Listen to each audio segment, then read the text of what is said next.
Good afternoon.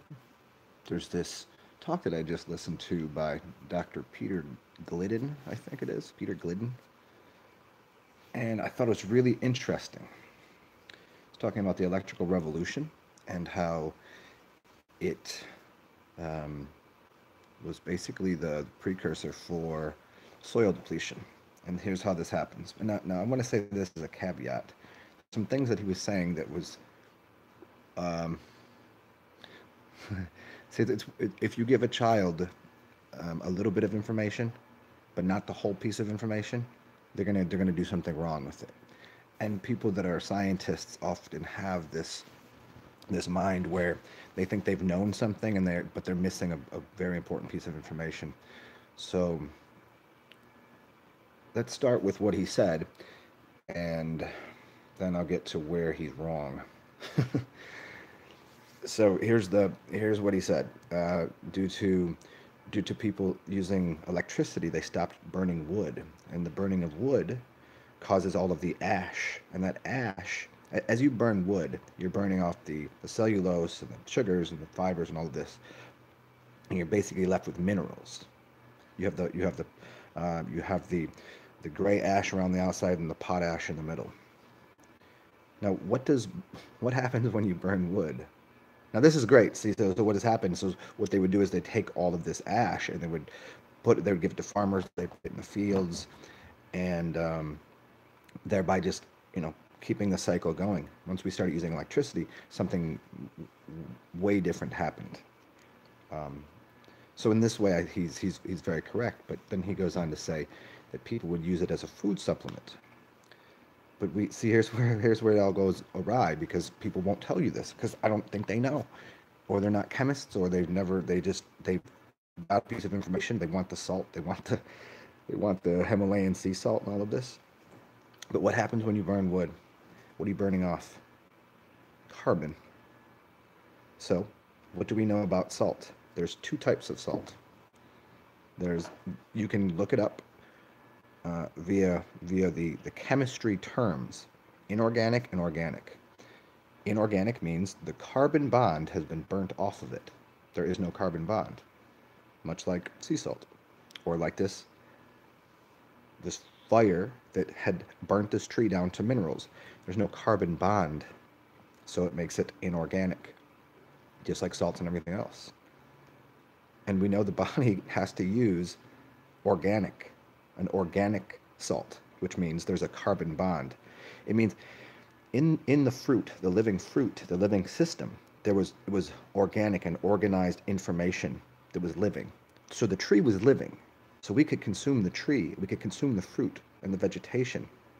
But then when you burn it and you burn out that carbon bonding, you get the leftover mineral that should be in the soil, which is causing. I'm not going to explain how I've covered this many times on how that works, but that's really irrelevant to how it works as to what you're getting.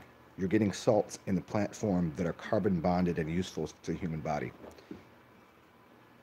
What's not useful is that ash. You would never go see an animal go and eat ash. It wouldn't make any sense. They might, if anybody wants to talk about, oh, but they eat clay. No, they eat clay for a different reason because there's a chemical component to clay that's pulling things out of the body. So if they have an upset stomach or they want to clean the lining of their stomachs or their intestines, they'll eat clay out of the earth. They're not doing it for food nutrition. They're doing it for a cleansative purpose, which would remove substance from the body. So this ash should go back into the earth instead of people going, no, they use it for a food substance. They don't. I mean, maybe they did, but they didn't have all the information either. And it's a very simple thing. It's the biggest trick that I've been trying to explain to people. I don't think it's a trick per se. I think it's just you're never given the whole bit of information. The basic salt. I need salt. Why clean your water then? Distill your water only to ruin it again by putting salt in it? You don't drink muddy water. You wouldn't do that. You would let the plant process what's going on in the earth, and the process is much different.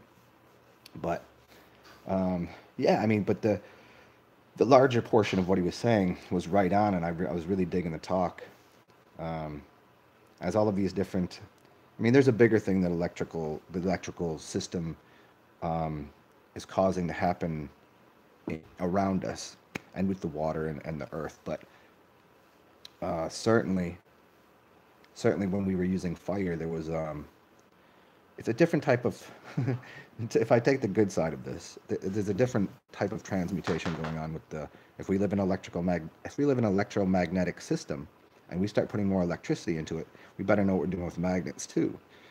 Or if we just step back and go, okay, there's four elements. People weren't talking about electromagnetic universe 1,000 years ago. We're talking about the four elements and working with the earth and the earth spirits and Mama Earth and the guy and all of these things. It was only more recent that you were given an idea that things were working in tandem as a electrical magnetic system. And so now that we know that, I mean, we've been out.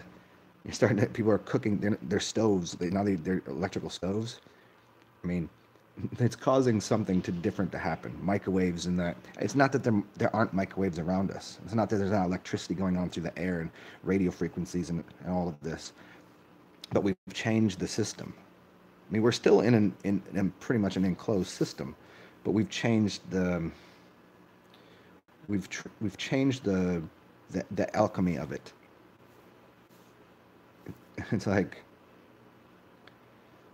you can transmute things within an enclosed system, and that's what we've done. So now the counterbalance to that has to be a magnetics. I mean, it will be. The system is going to stay in homeostasis no matter what you believe or what you think. It will always stay in homeostasis. So that's that's the Jimmy Jam for the day. I didn't really have much else to say. Sitting here doing some moving, cleaning up. Just playing with this dog real quick. See who's up in here. Anybody in here? What's up, Motham? What's up, Juniperus? Yeah, the Morse code is the what? The Morse code, the Moors, the Moors. Yeah, it's why the if you get into all of the older ancient clicking language, can't even say it. My mouth is a little dry from I was drinking some really bitter tea. Clicking languages. That's Moors, the Moors people, or the Moorish people. And so they talk in Morse code.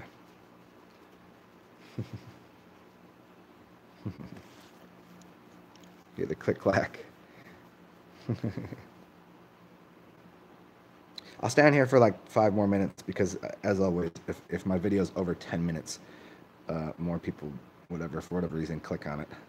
I guess they don't like me talking for less than 10 minutes. They're like, unless he's got something to say for 12 minutes to 3 hours, I'm not listening.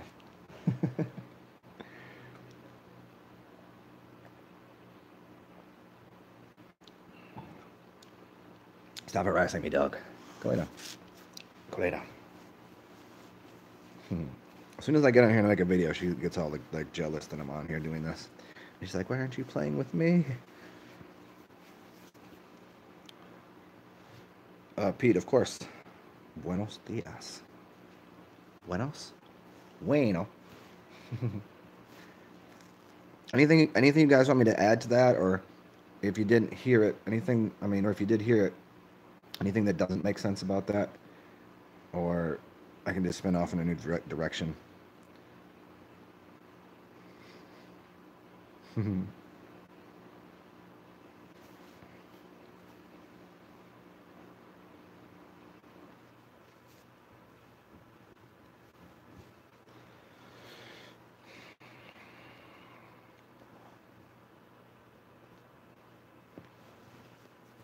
Hi, dog. Okay, go lay down.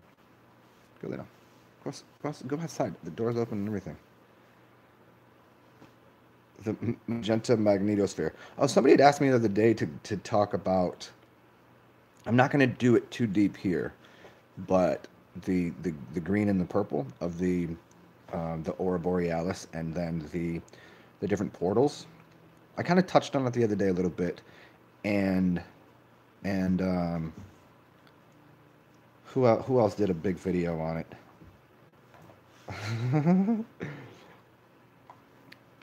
It was Yuvraj Patel. He did a video on it the other day, and also Jay Dreamers did a really long one on the different portals and what the next. Somebody asked me about December 21st, 2020, and what I thought about it, um, and I'll just say I think that people can already, depending on how open your pineal gland is, your third eye, or depending on how much sun gazing you do, you'll see different levels and realms to the portals. You'll see the different frequencies in the air, basically. Uh, this is what a clean body does, what a clean pineal gland that's doing what it should do. And I think that the 21st of December 2020 basically is like a. I mean, you can watch all the predictive programming in every single TV show. There's always something to do with that kind of thing going on. There's always like the the people that can't go onto the earth and the people that are on the earth, and they could, these ones, how somehow can they can breathe, they're taking in all of this, the radio frequencies, the all of the different energies. The difference is they're not unhealthy. Their their body is cleansed so that the higher levels, higher realms, higher vibrations of energy, uh, for people that are very out of shape and unhealthy, they're just not going to be able to handle it. They'll have to stay inside and watch TV. They'll have to. I mean, I don't know. I don't know what will really happen. I don't know if there'll be a split where all of a sudden you wake up and there's, after what is probably going to be 3 days of darkness. This is the guess, um, that the electromagnetic system will stop and start spinning in the other direction. This is what some people think, and that's what will give you that pendulum effect. 3 days stop, and then back the other way. So that will take the electromagnetic system basically off the line. So this is when they say 3 days of darkness. It means you're going to have no electricity. If you don't know how to handle yourself for 3 days without electricity, what you going to do? And so I don't know if that will be literally like a portal opening into other dimensions, or to go out to, like I was talking about in a few of my other videos, to go out a realm to what you'd call Lemuria, or go out to Hyperborea, or go in a realm to the Aryan realm, or go to a pole star.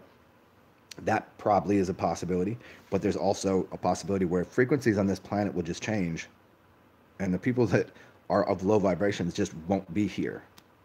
It's stacked on top of each other. They'll stay here, and you'll be here too, but you'll be at different frequencies, and you won't be able to.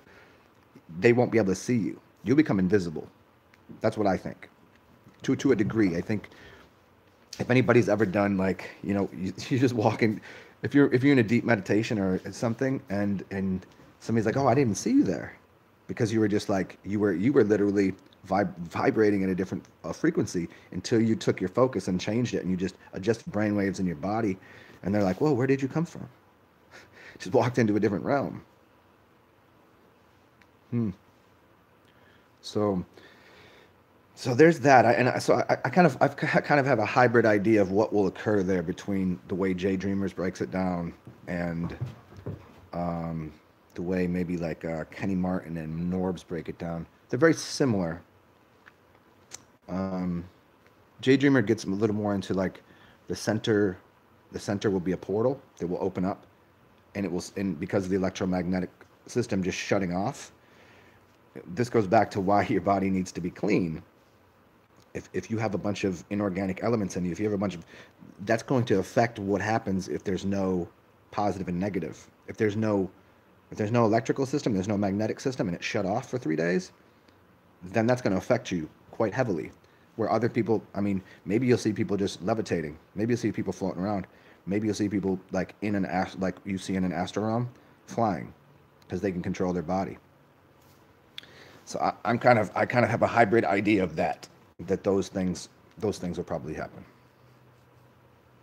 I'm trying to train this little curly right here. I was sleeping on this side. I didn't oil my beard up this morning, so I get this little curly right here. All right, let's see here.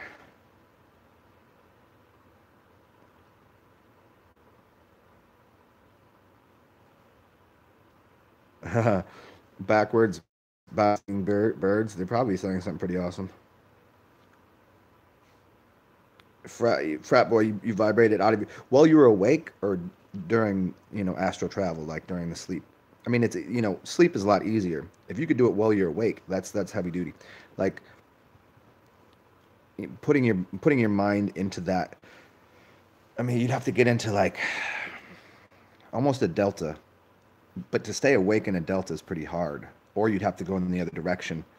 So there's like epsilon, or there's like the healing zone, which is gamma, but you'd have to be in a delta brainwave pretty deep to pull yourself out of the body, but then still maintain awareness.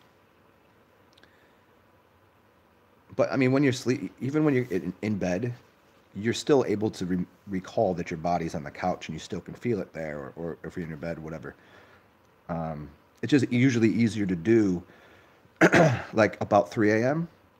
And that's usually because most of the energies in your city. Now let's get back to this whole thing about what your bodies are, and if this gives a little more credence to uh, the what I just said about the electromagnetic spectrum. At 3 or 4 in the morning during the witching hour, no one's doing anything. No one's working. There's no lights on. The electrical system is at a very low frequency. Like there's not a lot going on. So if you get up during that hour, you'll notice different sounds. You'll notice a silence and a different sound. And during that time, it's way easier to get out of body. So if you're awake during that time, and then you get into meditation, it's super easy to get out of body. This is why they tell you to do wake back to bed, WBTB. So you wake up and you wake up at an odd hour. I mean, it depends on when you go to sleep. You know what I mean? Like if you work different hours, like it doesn't work just at 3 o'clock, but it's that's usually a time when there's the least going on in a city. Bars close at 2, everybody's home by 3, game over. People start cleaning up at about 5, so you have that time right in there. And so as you see, there's a less of that energetic electrical system that is really putting pressure on your body to not let your secondary. So you have many bodies within here, kind of sandwiched together, and to get your spirit body out of your body, it's much easier at certain times.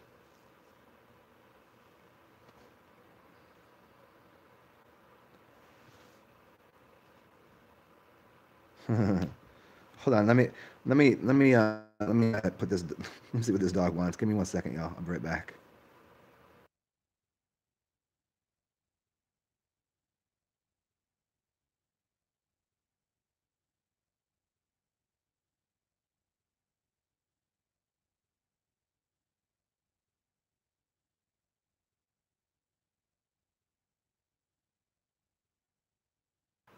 I swear, sometimes that bitch don't listen at all. Too many energies in the house. The doors open up. I'm packing some things up. So she's like, "Oh, like, what's going on?"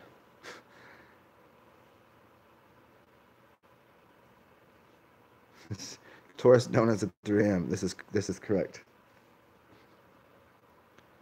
The allegory about lead, the Bible, the bull. How long ago was this? Was this an early one I did? Uh,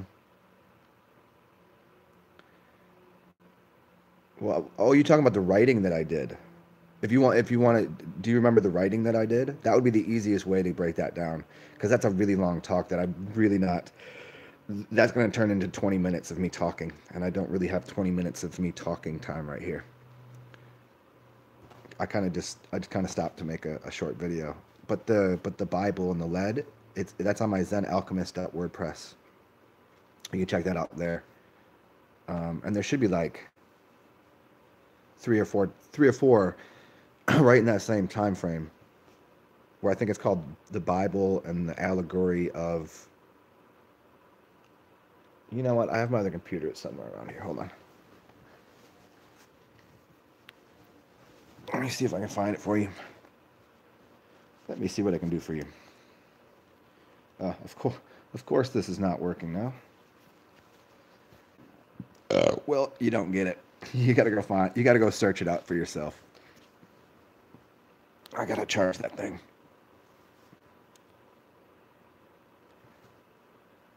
The simple breakdown is, the Bible means means split. So Bible or Baal. So bulls and Baal, Baal. BA''AL, the Lord, and all of that. Is that the breakdown you want, or do you want the longer one? Because the lead was one that I did on AU and urine, and um, that was another one called, oh, so many years ago. Uh, to not be led, to be AU. I think that's what it is. Look up lead and AU. That's a big one that I did too. Or was it a talk that I did here? Because I think I read one when I first started making videos. It's on my other channel. There was one that I did a reading from one of my posts on Zen Alchemist WordPress. But I usually didn't do that too often. I think maybe I did 2 or 3 times.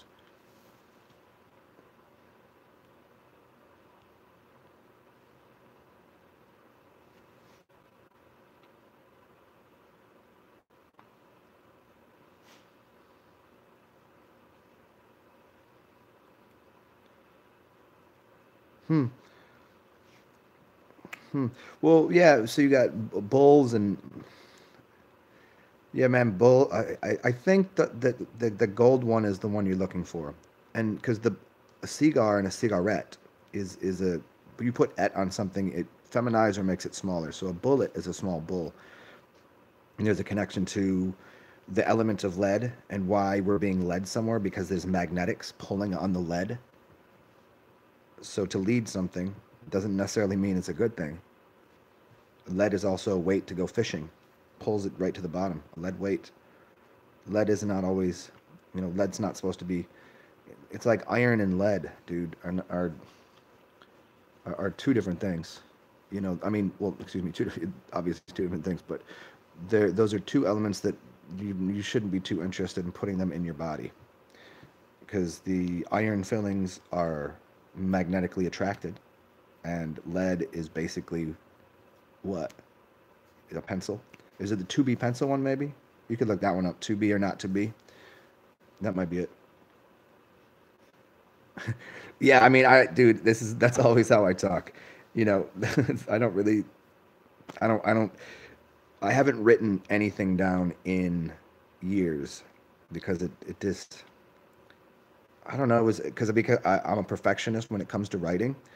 And when I used to write a lot, I would always just freeform it, and I would kind of leave it there, and not make all of the commas and the periods, and I would write as if I were talking. And then I got to the point of like, why don't I just say it? Why don't I just speak what's going on in my mind? Because that makes more sense. Because you're trying to read it off a piece of paper, you're reading it at the time nobody knew what my voice sounded like, so they're reading it in their own voice, and they're like, what the hell? Why is that like that? What is it? But now, after hearing me speak, you might be able to read some of my early work and go, oh, that makes more sense now. Especially the breakdown of etymology and how the different basically codexes for the gematria and the different type of how numbers and letters work and how sounds work and things like this. Well, thank you, Junipers. Milk, honey, some tequila, and a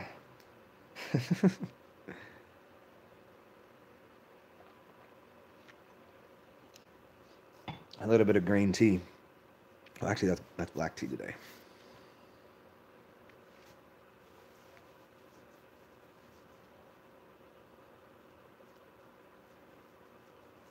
Here, I'm gonna be on here for a second more, I assume. Let me do you a service here. I'll plug this guy in, and I'll go to my page, and I'll tell you if I can. Um, at least some of my thoughts that I'm doing off the top are, they were written down to some degree somewhere. Let me see if I can find it.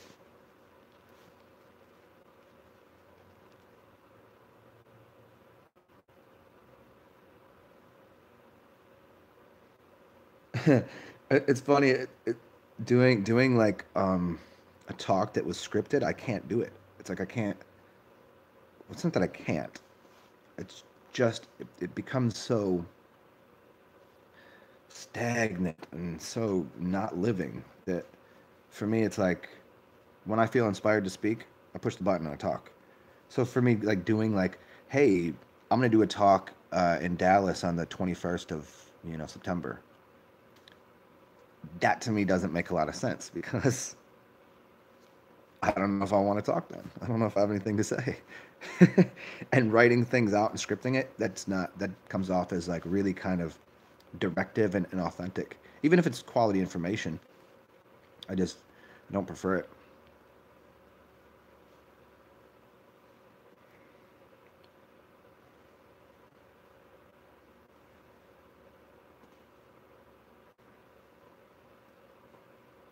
Hmm.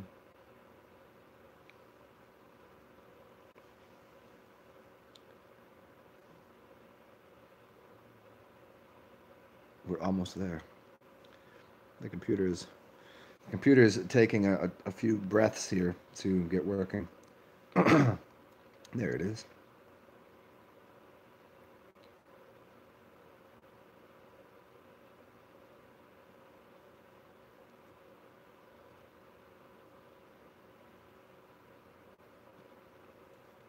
It's interesting. I'll have to revisit some of my writings because they're from so long ago. I think 2012.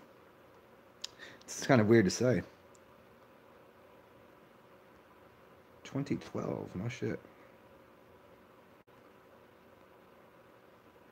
And that was even after that was even well after I had already done known some shit, you know?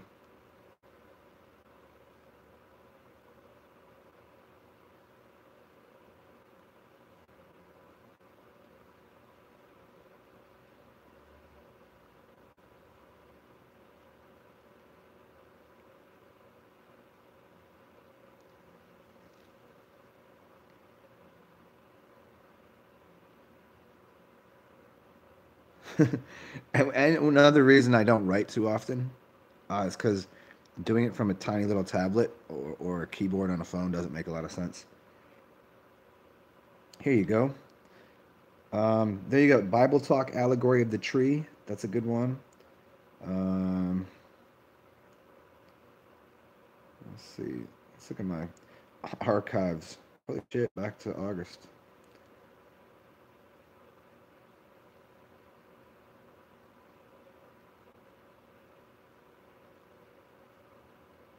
Huh.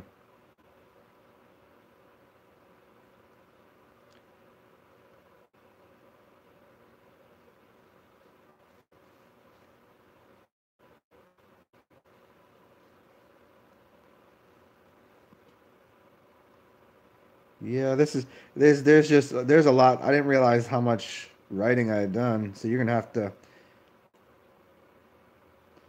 to search through that yourselves.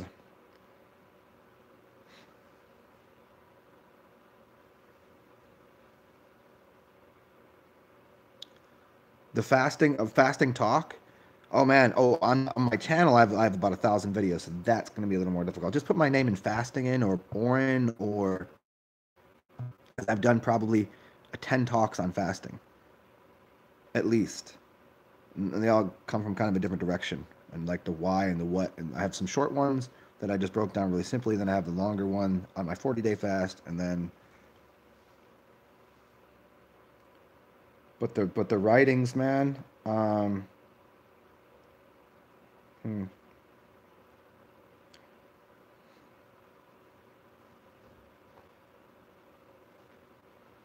The one I did one on fasting and salt. That was a very long one.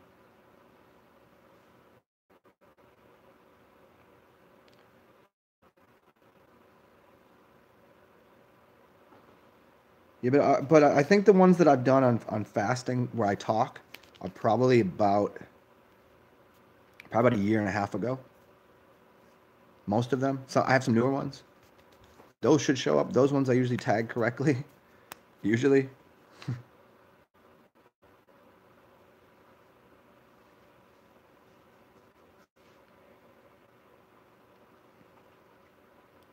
Yeah, man. Yeah, this is gonna be battling on as I try to figure out where this shit is for the next 20 minutes, and it's not gonna happen. So, what I will do here is I'll call this a day unless there's anything that you guys want me to talk about right now, other than what do we got here?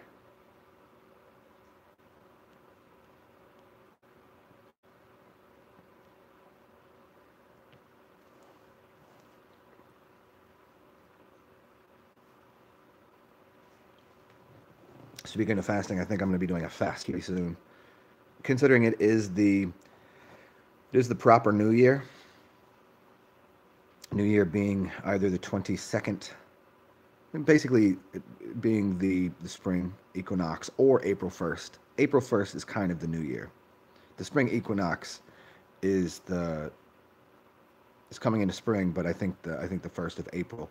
That's where you get April Fool's Day. Fools, it's actually New Year's. Why would you have a New Year in the middle of winter? That throws people off. You should want to wake up at a New Year where it's spring and it's nice out, right? Yeah, Juniper, Rambo. Remember, you know what Rambo is? Rambo is Bomar. Saban Bomar. It smells Rambo. Or Mars bow. A bow of Mars.